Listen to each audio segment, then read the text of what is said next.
Je laisse tomber les deux premiers points sur lesquels je ne dirai rien, mais je voudrais insister sur l'aspect de solidité des procédures, notamment, ou plutôt de fragilité des procédures dans le cas des déficits. Donc, d'une certaine manière, on peut dire que les personnes qui ont des déficits intellectuels ont deux types de difficultés. La première, c'est que leur procédure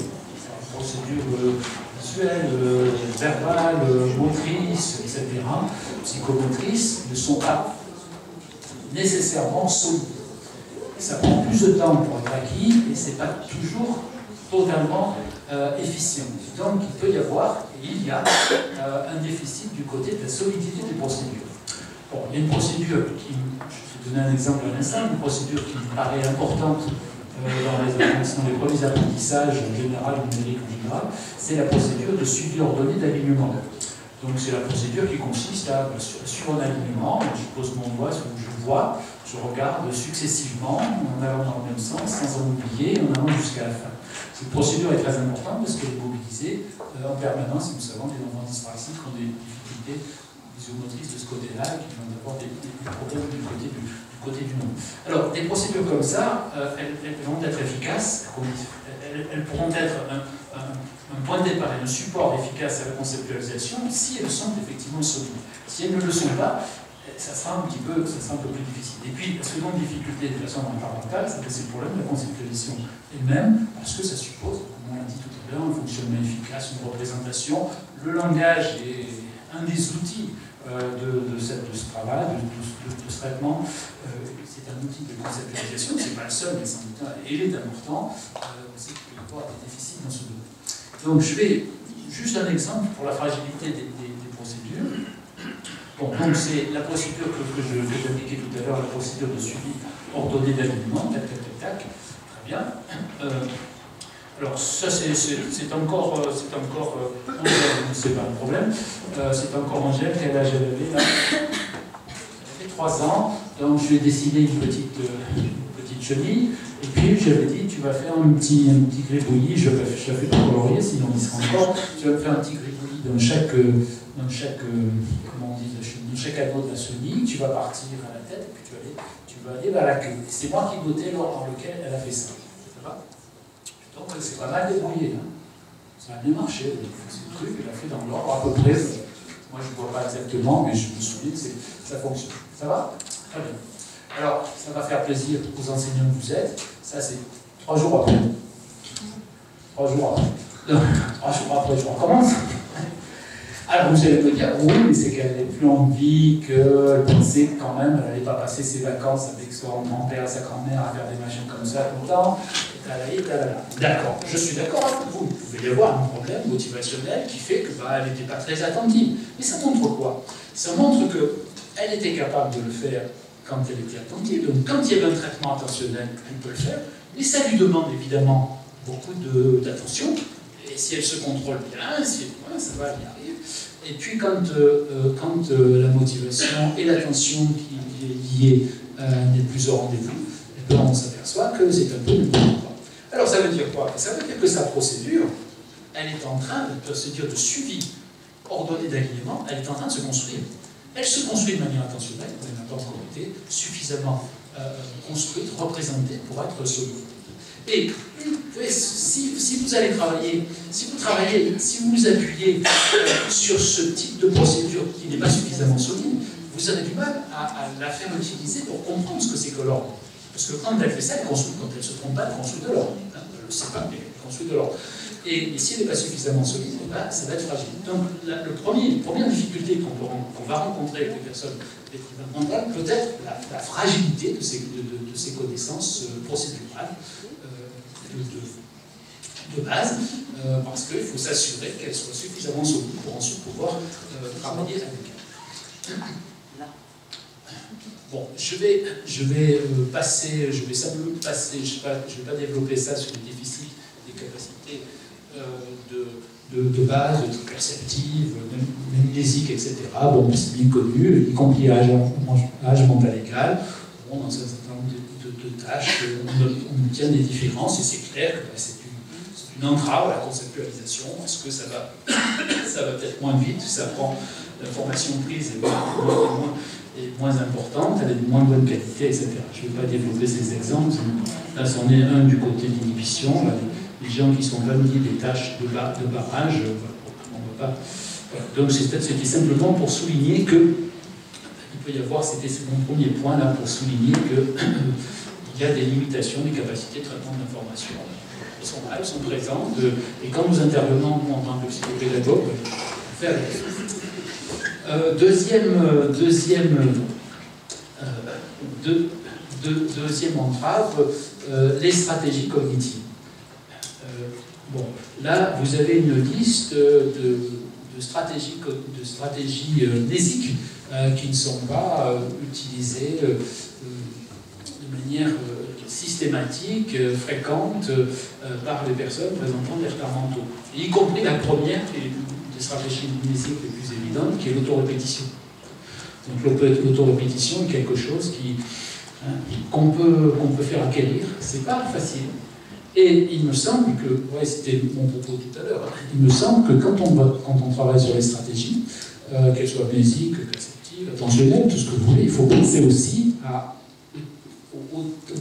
au type de compréhension que leur mise en œuvre suppose. Donc une stratégie, c'est pas simplement quelque chose qui est exécuté, ça implique de la compréhension, des compréhensions diverses. Certes, mais il ne faut pas se penser que c'est simplement en disant ce qu'il faut faire que ça va fonctionner. Parce que pour comprendre ce qu'il faut faire, il faut se représenter ce qu'il faut faire et en comprendre la finalité. Donc j'ai donné des exemples dans le cadre de la catégorisation, de médiation verbale. On a une littérature très abondante sur ce type de déficit stratégique et métacognitif chez les personnes avec mentale. Nous savons qu'il est parfaitement possible de les aider à acquérir des stratégies cognitives, de les amener à les utiliser de manière efficace, mais nous savons aussi que ça n'est pas très solide, c'est-à-dire que ça ne tient pas relativement longtemps, c'est fragile, et je pense qu'une des raisons, une des possibles raisons de cette fragilité, c'est qu'on a enseigné les stratégies sans tenir compte de ce que ça impliquait sur le plan de la compréhension. Bon. Et puis, quelque chose sur lequel j'ai souvent insisté, qui est le fait que les personnes avec retard mental ne vont pas utiliser de manière systématique leurs compétences, leurs capacités. J'ai décrit ça sur le terme de sous-fonctionnement, mais d'autres l'ont fait autrement. Donc, les personnes avec retard mental ne mobilisent pas, elles ne sont pas les seules, hein, aussi, ils ne sont pas toujours très efficaces. Mais la différence peut-être, c'est que voilà, quand on veut, on peut essayer. Quand on veut, on peut, mais quand on veut, on peut essayer. Et ce qui caractérise les personnes avec retard mental, peut-être que voilà, elles sont plus facilement en sous-fonctionnement que les autres. Alors là, c'est une tâche que nous avons présentée sur ordinateur. Vous voyez, voir les destins, c'était il y a déjà pas mal de temps. Parce qu'aujourd'hui, si vous présentez ce genre de choses sur ordinateur, des participants, ils vont rigoler parce qu'ils vont dire que c'est complètement nul, c'est des sorts dans les langues, etc. L'idée, c'était... Oui, on lâche des personnes dans un environnement. Comment vont-elles traiter l'environnement? Quelle est la profondeur de traitement de leur environnement quand elles sont laissées à elles-mêmes? Je trouve une bonne analogie dans la visite d'un musée. C'est pour ça que vous avez une visite de château, etc. Donc vous avez une exposition. Vous avez des tas de gens qui viennent voir l'exposition, ils payent le billet, ils sont contents, tout ça. Ils font des choses pendant l'exposition. En quoi sont-ils changés par rapport à l'entrée? Qu'est-ce qui a changé en eux? Est-ce qu'ils ont été transformés? Jusqu'à quel point est-ce que la transformation est plus ou moins profonde, etc. C'est pas évidemment le travail cognitif qu'ils ont développé. Ce n'est pas, bien sûr, les connaissances qu'ils ont apportées. Ils sont venus, parce que forcément, c'est le point le plus important, mais aussi ce qu'ils ont fait pendant le temps. Et vous voyez que là, on est sur de l'utilisation spontanée de son efficience cognitive. Je me donne mes propres... On est sur l'autorégulation cognitive. Comment je traite? Avec quelles exigences? Jusqu'où je les traite? Donc, on les a mis dans cette situation, on leur a dit, on leur a raconté un petit mensonge au début, mais c'est pas pire, on leur a dit, bon, tu sais, on a fait un petit jeu, là j'ai fait un petit jeu, puis on aimerait bien que tu le fasses pour nous dire ce que tu en penses, parce qu'après on va l'utiliser dans les classes, etc. Donc, on s'est adressé à des élèves de classe de perfectionnement, 6e, 5e, Et on avait deux groupes, un groupe de participants avec et sans retard mental qui avait 8 ans d'âge mental, 8 ans d'âge chronologique pour les participants sans retard mental. Donc on leur disait, on les mettait dans cette image et on leur disait, tu vois, en utilisant les directions, vous avez donc des directions, en utilisant ces directions, tu vas pouvoir voir ce qu'il y a dans le château. Donc on s'assure qu'ils comprenaient à peu près ce qu'il y avait sur les symboles et puis ce qui était décrit. On n'a pas fonctionné avec ceux qui ne captaient pas ça. Et puis on disait, bah, tu vas voir ce qu'il y a dans le château, puis quand tu en as assez, tu appuies sur le bouton, il y a un bouton qui s'appelle arrêt. Et puis tu vas me chercher, parce qu'on ne voulait pas être présent quand ils faisaient cette pseudo-exploration. Donc on leur dit, bon, mais écoute, moi j'ai quelque chose à faire, je suis dans la salle, je suis à côté, quand tu as fini de faire ton truc, tu viens me chercher. Évidemment, l'ordinateur a enregistré tout ce qu'il faisait, enfin tout ce qu'il faisait aujourd'hui, on aurait une caméra, tout ça, nous sommes à l'ère de Google, nous n'étions pas à l'ère de Google. D'accord. Alors, voilà le schéma de la structure de ce qu'ils pouvaient voir. Donc ce que ça vous décrit, c'est les pièces qui étaient là, et les possibilités de déplacement relatifs, ce n'est pas des vrais déplacements, mais d'accès d'une image à l'autre. Donc vous voyez, de l'endroit on ne pouvait plus sortir, une fois qu'on était rentré, c'était fini, et après on pouvait accéder à une image où il y avait des colonnes, et puis l'image où il y avait des colonnes, on pouvait passer à la fontaine, ou bien au fauteuil, et vous voyez qu'il y avait une espèce de sens interdit. Okay. Donc ils faisaient leur truc, et quand ils en avaient fini, eh ben, c'est là où tout commençait. Donc quand ils venaient nous chercher, on leur disait, bon ben écoute, voilà, on leur proposait de nous rappeler ce qu'ils avaient vu. Donc on voulait savoir, on voulait voir un petit peu quelles images ils avaient mémorisées. Et puis surtout, c'est ce qui nous intéressait, on voulait savoir les relations qu'ils avaient retenues, les relations de passage d'une image à l'autre. À ce moment-là, on leur donnait une grande feuille de papier, puis on leur disait, tu vas me dessiner le plan du château. Donc si tu fais comme tu veux, si tu veux qu'on t'aide pour écrire des choses, on t'aide, etc. On leur demandait un plan de dessin du château, et on a ensuite analysé ce plan du château en termes de relations entre les images. Et on a essayé de décompter quelles étaient les relations, le nombre de relations qu'ils avaient pu retenir. Ensuite, on leur donnait les images des pièces qu'ils avaient vues. Cette fois-ci, on leur donnait les images. Et on leur demandait de les arranger sur la table pour montrer comment était le château. Donc c'était un petit peu la même épreuve, mais simplifiée, parce que d'une part, ils avaient toutes les images qu'ils avaient vues, alors que dans le cas du dessin du plan, il fallait qu'ils mémorisent ce qu'ils avaient vu. Et puis ensuite, on avait un petit questionnaire qui portait sur les stratégies, sur les procédures, comment tu as fait, qu'est-ce que tu as fait, qu'est-ce que tu voulais, etc. Et qui portait aussi sur la motivation. Est-ce que ça t'a plu, comment ça t'a plu, qu'est-ce qui t'a plu, tout ce que tu veux. Ils nous ont tous dit que ça leur plaisait, mais bon, c'est gentil. Et puis... Ok, alors, qu'est-ce que ça donne? Alors, voilà déjà ce que ça donne en termes de dessin. Et ça va rappeler à Sylvie des choses dans le dessin qu'elle a demandé de ce texte-là. Premier niveau, eh ben, vous voyez, il vous dessine, c'est l'expérimentateur qui a écrit ce que ça représentait, puisqu'on va demander à chaque fois ce que c'était, qui vous dessine des éléments isolés. Voilà, donc ouais, c'est pas mal, hein, donc il y a un fauteuil, il y a une statue, il y a une... Ah, c'est pour ça que tu voulais que je me rapproche. Il y a une chaise, etc. Donc des éléments isolés. Très bien, c'est pertinent, c'est bien. Deuxième niveau. Alors là, c'est intéressant, il y a déjà le château. Et les images sont situées par rapport au château. Et on a déjà une espèce de mise en relation un peu implicite, mais qui est présente par la position des images dans le château. C'est vrai que dans ce château, il y avait une façon de se déplacer, c'était droite-gauche, devant, derrière, puis il y avait une façon de monter à un étage. Et bon, il y a des choses. Alors nous, c'est ce qu'on a analysé, on essaie de noter les relations. Troisième niveau, là, les relations sont marquées. Donc, il y a toujours des images, et les relations sont marquées, et avec des flèches qui vont dans les deux sens, ou dans un seul sens. Et quatrième niveau, voilà, c'est le dessin dispace. Et on a là une schématisation des relations. Alors, ce qui a été intéressant en termes de niveau de dessin, c'est qu'à âge mental égal, Alors, excusez-moi, tout à l'heure, je vais bien présenter les groupes. On avait trois groupes. On avait un groupe de participants retardés mentaux de 8 ans d'âge mental, de 12 ans d'âge chronologique. Un groupe de participants sans retard mental de 8 ans d'âge chronologique. Un groupe de participants sans retard mental de 12 ans d'âge chronologique.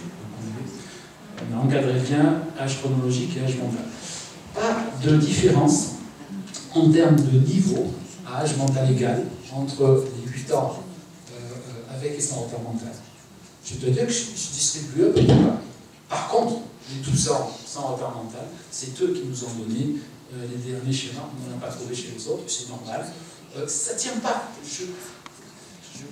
Ça tient pas forcément à la facilité avec laquelle ils peuvent écrire des choses. C'est plus une organisation, c'est plus une organisation que ça. Alors, si maintenant, donc vous voyez, c'est intéressant parce que d'une certaine manière, on a une égalisation en termes de niveau de représentation de cette expérience. Mais à partir de ça, qu'est-ce qu'ils ont retenu? Et on s'aperçoit que les personnes avec retard mental ont vu moins d'images que les autres. Donc ils ont moins exploré le dispositif. Alors que, en moyenne, ils sont restés les uns et les autres très longtemps sur le dispositif. Ils sont amusés 80 fois à changer d'image en moyenne. Bon, il y en a qui en ont fait 3, qui sont partis selon les évacués, dans les traitements, bien sûr, mais les autres, ils ont passé pas mal de temps là-dessus. Donc, j'ai une expérience, à peu près, oui, c'est un peu l'image que je vous donnais tout à l'heure. Je suis dans un environnement, j'y vais, je l'expérimente, qu'est-ce que j'en retiens? Comment je le traite? Donc, ils en voient moins. Ils en rappellent moins. Alors là, c'est intéressant, parce que déjà qu'ils en voient moins, en parlant proportionnellement moins, ça veut dire qu'ils ont déjà moins à mémoriser, et le rappel est moins efficace que chez les participants sans retard mental. Et ils ont dénoté beaucoup moins de relations.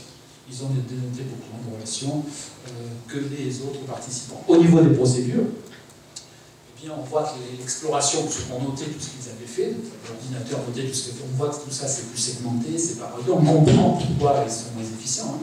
C'est par lié, ils ont tendance à revenir toujours dans les mêmes endroits, alors que les autres ont plutôt tendance à se balader dans le dispositif, et ils ont une conscience du fonctionnement qui est évidemment moins clair que les autres. Quand par exemple, on posait la question, est-ce que tu as vu toutes les images? Très souvent, ils me disaient, oui, on a vu toutes les images. Pourquoi? Les autres, on leur disait, est-ce que tu as vu toutes les images? Ah, je pense, je ne sais pas pourquoi, parce que à chaque fois que je voyais des flèches, je l'apprenais, etc. Et puis, on a aussi une différence au niveau de l'intérêt. Donc, on leur posait des questions sur l'intérêt pour la tâche, et ça vaut le coup d'y jeter un coup d'œil. Vous voyez, intérêt pour les images. Donc, vous avez les 12 ans, les 8 ans et les participants avec retard mental, 8 ans d'âge mental, 12 ans d'âge chronologique. Vous voyez que les participants avec retard mental sont, quand ils nous disent leur intérêt, c'est plus pour les images. C'est plus extrinsèque. Ensuite, l'action, ce que j'ai fait, ben, voilà, ça décolle un peu ça décolle un petit peu chez les 12 ans. Et ensuite, découverte et apprentissage, on va dire un aspect un peu métacognitif, c'est vraiment chez les 12 ans. Dire, bah oui, ça m'apprend ce qu'il y a dans un château, ou ça m'apprend à me souvenir des choses comme ça. Donc, une élaboration sur l'activité qu'ils ont produite. Alors, ce que nous avons fait ensuite, c'est que nous avons repris des groupes de participants avec retard mental, et nous leur avons fait un petit entraînement. Donc cet entraînement était très rapide, il a consisté à faire une expérience dans un dispositif, et puis ensuite à le tester sur un autre dispositif. Donc on avait 2 dispositifs chez Château et Zoo, qui étaient parfaitement similaires en termes de structure. On les entraînait sur Zoo. Alors les entraîner, on a pris trois conditions d'entraînement. La première, c'était simplement, il faut que tu vois tous les animaux du zoo. On leur a donné parce que là, on ne disait rien dans la condition standard. Il faut que tu vois tous les animaux du zoo. Deuxième condition, on leur demandait, quand ils se déplaçaient, pourquoi ils se trouvaient là. Bon, pourquoi tu es là, où est-ce que tu vas aller, des choses comme ça. On corrigeait parfois, on donnait pas on posait la question, puis c'est tout. Troisième condition, on a essayé de nous approcher du fonctionnement des 12 ans. C'est-à-dire, bon, comment tu pourrais appeler cette image, pourquoi tu es là, où est-ce que tu vas aller, qu'est-ce que tu pourrais faire. sur Zoom. Quand ils ont eu fini Zoom, ça s'est arrêté. Et puis, 15 jours après, on les a mis dans le château. Pas d'aide. Mais à la fin, on a fait passer l'épreuve standard. C'était des participants qui n'avaient pas fait la première épreuve. Qu'est-ce que j'ai fait là comme bêtise?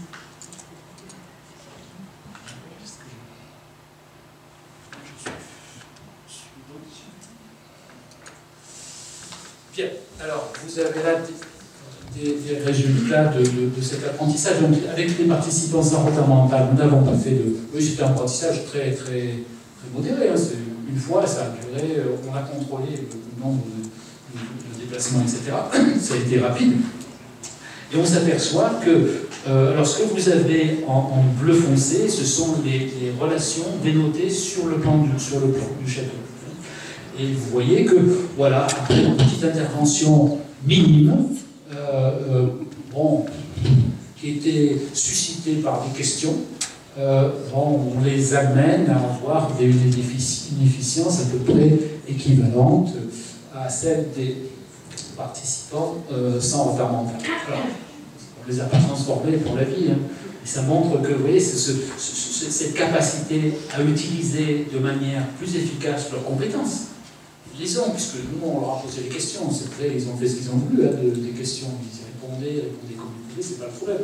Mais ils avaient donc cette compétence-là. Il y a un moyen de la mettre en œuvre, de faire en sorte qu'ils fonctionnent de manière un peu plus efficace et donne du sens à cette idée de sous-fonctionnement. On sous-fonctionne quand on peut aussi fonctionner, voilà. Et une dernière chose que je voudrais vous montrer, c'est l'effet sur la motivation. Et c'est parce que je trouve que c'est un résultat intéressant. Voilà. On va prendre simplement l'apprentissage le plus sophistiqué, nous l'avons appelé interrelationnel. Et donc vous voyez que les faire fonctionner plus efficacement, les amener à fonctionner plus efficacement, a un effet sur l'intérêt qu'ils donnent à l'activité qu'ils font. Et ça me paraît très intéressant. Parce que nous sommes, en tant que psychopédagogues, nous sommes confrontés à ça, nous les mettons dans des situations, et ce que nous voulons, c'est qu'ils développent une motivation pour l'activité qu'ils sont en train de réaliser. On ne peut pas... Il faut aussi essayer, bien sûr, il faut le faire, de transformer en amont les motivations, les attentes, les projets, etc. C'est très bien, il faut le faire. Mais moi, en tant que psychopédagogue, c'est dans la situation que je te présente que je vais bouger ça. Vous voyez que je ne me dis pas, je vais le motiver pour que ce soit plus efficace. Je me dis, je le rends plus efficace, ça va l'aider à prendre un autre type de motivation. Donc, sa motivation qu'on peut développer dans ce cas-là, elle est plus intrinsèque, c'est-à-dire plus liée à son activité dans le dispositif et son activité cognitive. Je crois que c'est une leçon qui est intéressante, en tout cas encourageante pour nous, et que, voilà, il ne faut pas rater ce lien-là, ce lien réciproque, motivation-efficience. L'efficience engendre aussi de la motivation. Bon, et puis les caractéristiques affectivo-motivationnelles des personnes avec retard mental, bon, elles étaient pas mal étudiées. Je n'ai pas le temps de développer tout ça, mais il y a donc un certain nombre de caractéristiques affectivo-motivationnelles qui ont un impact direct sur l'efficience de l'apprentissage, par exemple, ou du traitement d'informations. Donc elles ont été un petit peu, comment dire, décrites, et je voudrais simplement décrire une manière que j'aime beaucoup, parce que là encore, ça peut nous apprendre pas mal. C'est une expérience d'apprentissage discriminatif. L'apprentissage discriminatif, c'est un apprentissage pénichant où le participant doit comprendre quelle règle l'expérimentateur a dans sa tête quand il doit répondre. Donc par exemple, on vous présente trois stimuli, et on vous demande lequel est le bon. Donc si je vous dis ça la première fois, parce que vous allez dire, dire ce que vous voulez, c'est pas le problème, le plus grand, le jaune, le moyen, n'importe. Très bien. Si c'est juste par rapport à la règle qui est renforcée, on dit aux participants c'est juste, et on lui présente à nouveau trois autres stimuli. D'accord? Et puis on va procéder comme ça, jusqu'à ce qu'il ne se trompe plus. Ça va? Et on va voir combien de temps il faut pour qu'il abstrait la règle de l'expérimentateur. Alors, on le dit, c'est une expérience ancienne, hein, mais que j'adore. Donc, l'auteur a proposé deux conditions. Une condition telle quelle, voilà, il fait apprentissage discriminatif, il tient compte des renforcements positifs ou négatifs jusqu'au moment où il atteint, on ne se trompe plus, sur un nombre fini de groupes de stimuli. Il doit y en avoir une dizaine ou une quinzaine. Et puis, deuxième condition. Voilà la condition. Alors, voilà les résultats. Vous avez donc là aussi, les participants des retard mental sont appariés sur l'âge mental avec les participants sans retard mental. On va laisser tomber les deux groupes. Il y avait un groupe institutionnalisé, pas institutionnalisé à l'époque, c'était pertinent, aujourd'hui c'est un peu moins pertinent. Mais on voit que dans cette condition, sur l'apprentissage discriminatif initial, il n'y a pas de différence entre les deux groupes. D'accord? Voilà. Et maintenant, vous avez remarqué qu'il y a des choses derrière, au-dessus des stimuli. Et derrière les stimuli peuvent s'allumer des petites lampes. Et de manière systématique, sans dire quoi que ce soit sur ce dispositif-là, à chaque fois qu'on présente les stimuli, il y a une petite lampe qui s'allume derrière la bonne réponse. Ça va? Ça s'allume derrière la bonne réponse. Mais on n'a rien dit aux participants de tout ça. Donc on présente les trois stimuli, il y a une petite lumière qui s'allume derrière la bonne réponse. C'est tout. Et puis, progressivement, dans le cours de l'expérience, l'apparition de la petite lumière est de plus en plus lente, et à un moment, elle n'apparaît plus. Hein? D'accord. Et voilà le rêve. Attendez. Alors, où est-ce que j'en suis là? Oh, merde. Oh, pardon. Qu'est-ce qui m'a fauché là? Ah, bon. Bon, écoutez, je vais vous le raconter parce que je n'ai pas la diapo. Mais on s'aperçoit que dans ce cas-là, il y a une différence importante entre les participants avec retard mental et sans retard mental. Au lieu d'apprendre aussi vite, il leur faut beaucoup plus de temps. Et l'interprétation, c'est que comme ils ont perçu, ces petits malins, qui avaient une indication extérieure, même si on n'en a pas parlé, ils l'ont utilisé. L'utilisant, ils n'ont pas appris. Et au moment où on leur a pu donner la bonne réponse, eh ben, il fallait apprendre. Quelle est la différence entre retard mental 1 et 2, les deux derniers? C'était des groupes soit institutionnalisés, donc en institution, soit dans, comment dire, on va dire, dans des classes régulière, on va dire, supplécite. Voilà, j'en parle pas parce que c'est. Mais allez, dans les années 82, c'est le débat sur l'inclusion, etc. Aux États-Unis, beaucoup de choses sur mainstream et puis l'éducation spécialisée. Mais alors, voilà. De toute façon, c'est la même chose dans les deux groupes. C'est encore plus net dans le groupe institutionnalisé. Donc il y avait, vous voyez, le discours là-dessus. Moi je ne vais pas en parler. Mais en tout cas, on s'aperçoit que quand vous leur donnez pas l'indication, eh bien, alors ils sont perdus, mais si initialement vous ne la donnez pas, ils traitent.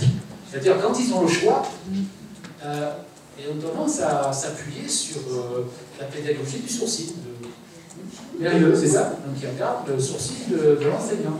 Et comme les enseignants ont eux aussi développé des stratégies pour faire en sorte que leurs élèves ne se trompent pas trop, en maternelle, Sylvie avait fait un travail formidable où elle voyait que les enseignants, elle avait montré, elle avait filmé des enseignants